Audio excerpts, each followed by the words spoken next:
পরিষ্কার পরিচ্ছন্ন এবং গোছানো বাড়ির স্বপ্ন। তাই সকাল থেকে এত বড় বাড়ি পরিষ্কার, রান্না প্লাস বাজার সবটাই কিভাবে একা হাতে সামলাই। রাধে রাধে বন্ধুরা, শুভ সকাল। তোমরা কেমন আছো? আশা করি তোমরা যে যেখানে আছো সবাই খুব ভালো আছো, সুস্থ আছো।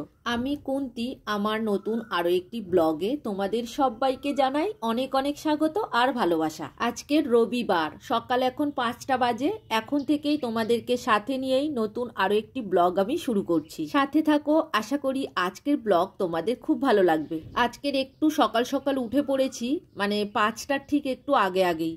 তো ওই ফ্রেশ হয়ে রেডি হতেই 5টা বেজে গেছে। তো ওঠার একটা কারণ আছে, আজকে ছেলে পরীক্ষা দিতে যাবে, মানে ওর বাবার সাথে, রবিবার আছে তো পরীক্ষা পড়েছে, ওরা বেরিয়ে যাবে বলে আমি একটু সকাল সকাল উঠে কাজগুলো শুরু করেছি। নিচের বাসি কাজ আমার হয়ে গেছে, এইবার ছাদে চলে এসেছি। ছাদে এসে পায়রাগুলোকে একটু খেতে দিলাম। বাবা দিয়েছিল, তবে অল্প দিয়েছিল, আমি আবারও দিলাম। এখন সকাল 7টা বাজে। তো এখন সূর্যটা উঠেছে, দেখো কতটা কড়া, মানে বেলার দিকে যে কি হবে বুঝতেই পারছো। প্রচন্ড কড়া রোদ্দুর উঠবে আর গরমও পড়বে সেই রকম। আর আজকেরই বর্মশাইকে আবার বের হতে হবে। সারা সপ্তাহ বের হয়, মানে সোম থেকে শনি প্রত্যেকটা দিনই কাজে যায়, তার মধ্যে রবিবারটা ছুটি থাকে। সেটাও আজকের বের হতে হবে, ছেলেকে নিয়ে পরীক্ষা দিতে যাবে আর কি।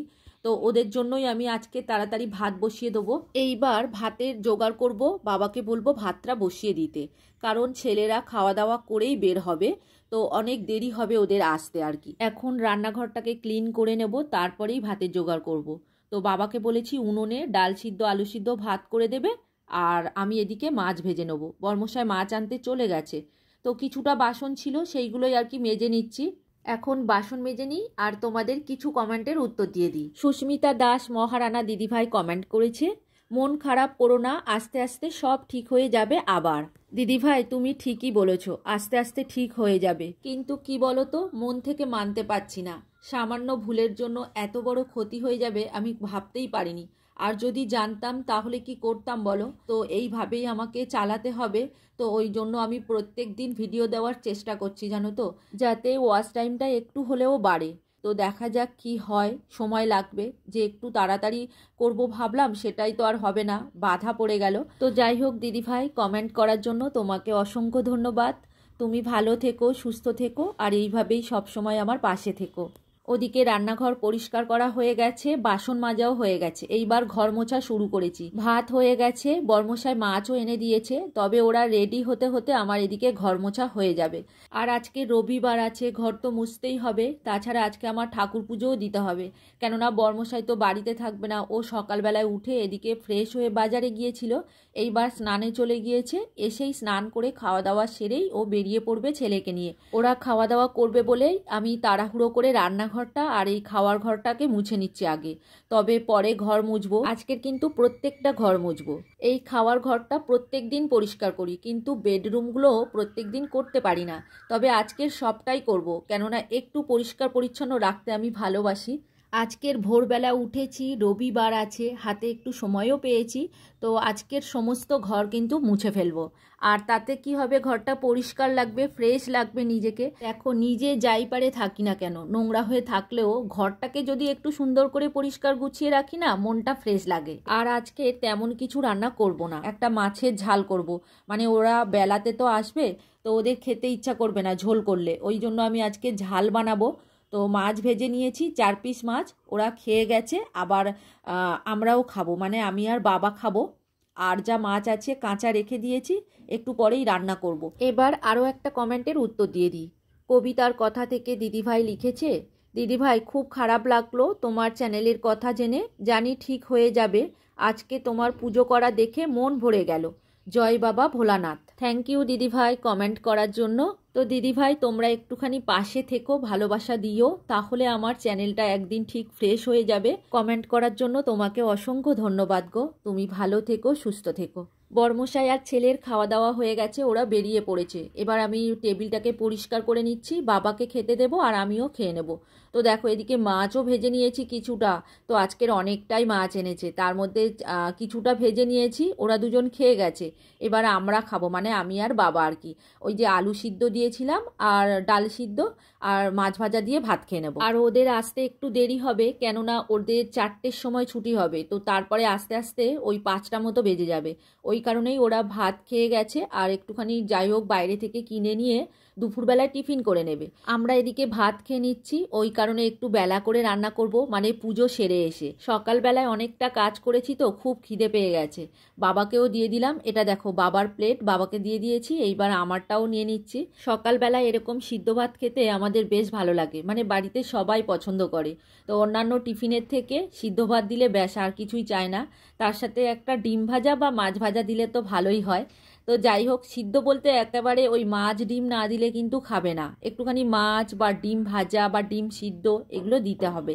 তো যাই হোক, এখন দেখো বাবা আর আমি খেয়ে নিচ্ছি। তবে সকালবেলায় বর্মশাই আর বাবা কিন্তু ভাত বা পান্তা এগুলো খেতে চায় না, ওরা রুটিই খায় বেশিরভাগ দিন। তবে আজকের ওদেরকে ভাত দিয়েছি, যেহেতু বর্মশাই বেরিয়ে যাবে না, ও আর সারাদিন খাবে না, দুপুরবেলা ওই রুটি কলা টলা এইগুলো খাবে, তো ওই কারণে একটুখানি ভাত খেয়ে যেতে বললাম। আবার সেই সন্ধেবেলার দিকে আসবে, সন্ধেবেলায় কিন্তু ও আর খাবে না, এইবার সেই রাতে খাবে। তো ছেলে এসে খেতে পারে কিন্তু ও আর খাবে না। এমনিতেই বাড়িতে একবার ভাত খায়, মানে দুপুরবেলায় ভাত খায়, সকালবেলায় রুটি খায় চিড়ে, বাবাও দিনে একবার ভাত খায়, আমি আর ছেলে দিনে 3বার মতো ভাত খায়। ছেলে আবার ওইগুলো খেয়ে থাকতে পারে না, ওকে একটুখানি ভাত দিয়ে দিলে ওর ব্যাস হয়ে যায়।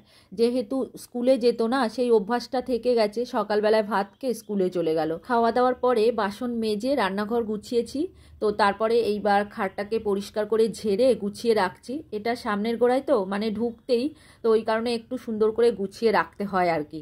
তো ঝাড়ু দিয়ে খাটটাকে ক্লিন করে নিয়েছি। এইবার চলো রান্নাশালের দিকে যাব।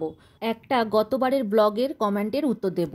কল্যাণিয়া মায়ের রন্ধনশালা থেকে দিদিভাই কমেন্ট করেছে, গ্রামে কিন্তু সত্যি গরমে খুব অসুবিধা, সমস্ত কাজ সুন্দরভাবে করে নিলে, বিছানা ঘর পরিষ্কার করে খাবার বেড়ে খেতে সমস্ত কাজ করে নিয়েছো, সন্ধ্যায় ছেলের জন্মদিনের আয়োজন খুব সুন্দর, সত্যি তোমার ভিডিও বানানোর জন্য তোমার হাজব্যান্ড এত সাহায্য করে, এটা সব থেকে ভালো লাগলো গো, এই ভাগ্য সবার জীবনে হয় না। তোমরা দুজনে মিলে এইভাবে ভালো থেকো, তোমার ছেলেকে জন্মদিনে জানাই অনেক ভালোবাসা ও শুভকামনা। শেষ পর্যন্ত দেখে নিলাম, ভালো থেকো। একটা কথা কি বলো তো, বাড়ির সাপোর্ট ছাড়া কখনোই ভিডিও করা যায় না। থ্যাংক ইউ দিদিভাই কমেন্ট করার জন্য। তুমি ভালো থেকো, সুস্থ থেকো, আর এইভাবেই সবসময় আমার পাশে থেকো। কাঁচা মাছ রেখে দিয়েছিলাম, তো এইবার দেখো নুন হলুদ মাখিয়ে মাছ ভাজা শুরু করে দেবো। আর মাছের ডিমও একটু এনেছে, তবে ডিম আর মাথাটা আজকে রান্না করব না, তো ওটা রেখে দেবো, আর বাকি দাগাগুলোই আজকে রান্না করব। এইবার মাছে নুন হলুদ আর লঙ্কার গুঁড়ো দিয়ে একটু মাখিয়ে রাখবো, যেহেতু একটু মোটা মোটা মাছ তো ওই কারণেই একটু নুন হলুদ লঙ্কা আগের থেকে মাখিয়ে রাখলে মাছটার মধ্যে ঢোকে আর খেতে ভালো লাগে মাছটা। ওই মাছ ভাজার তেলের মধ্যে সাদা জিরে, তেজপাতা, শুকনো লঙ্কা আর গরম মশলা ফোড়ন দিয়েছি, আর পেঁয়াজ বেটে নিয়েছিলাম, ওই 2টো মতো পেঁয়াজ বেটে নিয়েছি, সেটাও দিয়ে দিলাম, আদা রসুন দিয়ে দিলাম। তো দিয়ে সব কিছু ভালো করে ভেজে নিতে হবে, যাতে পেঁয়াজ আদা রসুনের কাঁচা গন্ধটা চলে যায়। তো এইবার মশলা দিতে হবে আর কি। তো এবার হলুদ গুঁড়ো দিয়ে দিলাম, লঙ্কার গুঁড়ো, জিরের গুঁড়ো আর ধনের গুঁড়ো, যেগুলো প্রত্যেক দিন দিই আর কি। তো সেইগুলো দিয়ে একটুখানি জল দিয়ে দিলাম, জল দিয়ে একটু ভালো করে কষিয়ে নিতে হবে। এইবার মশলাটাকে একটু শুকনো শুকনো করে কষিয়ে নিতে হবে।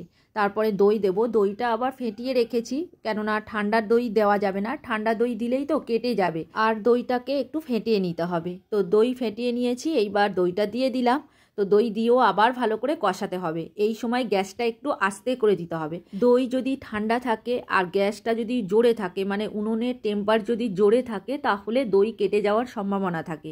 তো এইভাবেই আস্তে আস্তে দিয়েই দইটাকে কষিয়ে নিয়েছি।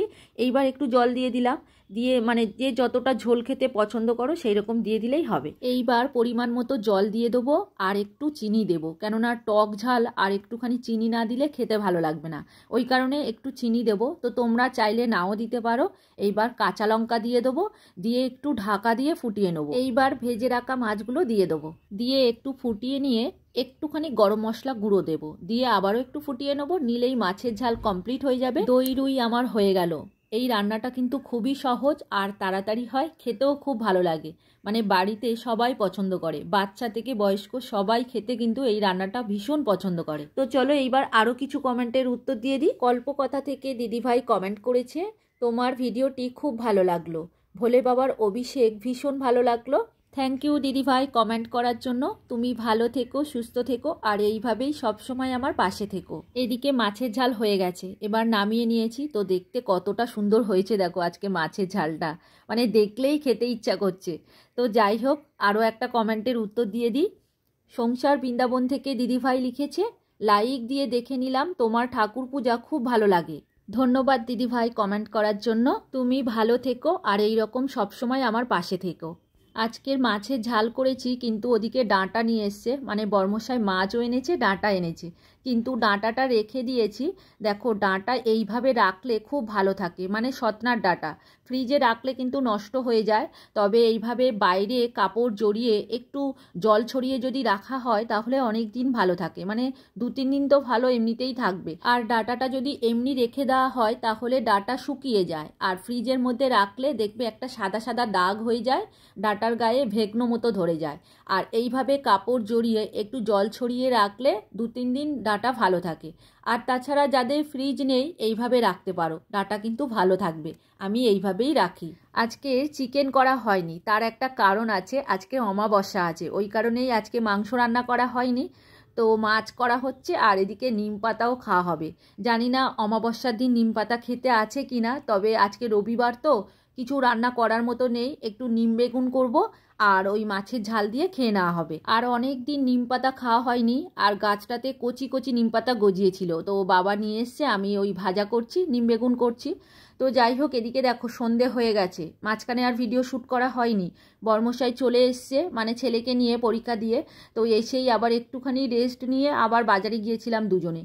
যেহেতু আজকে রবিবার তো বাজারে যেতেই হবে, দুজনে মিলে বাজারে চলে গিয়েছিলাম। তো এইখানে দেখো ধুনো নিয়ে এসছি, সেটাই তোমাদেরকে দেখাচ্ছি। আগে তো এরকম ধুনো আমরা পেতাম না, মানে ওই ঢেলা ধুনো কিনে এনে গুঁড়ো করে নিতাম। তো এখন গুঁড়ো রেডিমেড প্যাকেট পাওয়া যাচ্ছে, সেটাই নিয়ে এসছি। যেহেতু দোকানে ওই ঢেলা গুঁড়ো ছিল না, তো প্যাকেট ছিল, প্যাকেটই দিয়ে দিয়েছে। এদিকে দেখো বাবার রাতে আজকে একটা ভেটকি মাছ নিয়ে এসছে। তো ভেটকি মাছ কাটছিল, ছেলে আর বর্মশাই আসার সময় দেখে এসছে, মানে ওরা বাড়িতে যখন আসছিল আর কি বাজারের উপর দিয়ে, তো দেখে বাবাকে বলেছে, বাবা কিনে নিয়ে বাড়িতে চলে এসছে। তো চলো আজকের ভিডিওটা আর বড় করব না, এখানেই শেষ করব। তোমরা সবাই খুব খুব ভালো থেকো। ভিডিওটা কেমন লাগলো কমেন্ট করে অবশ্যই জানিও, আর ভিডিওটা ভালো লাগলে লাইক কমেন্ট শেয়ার করে দিও, আর নতুন বন্ধু হয়ে থাকলে চ্যানেলটিকে সাবস্ক্রাইব করে দিও। আজকের মতো এখানেই রাখছি, এবার দেখা হবে পরের ভিডিওতে।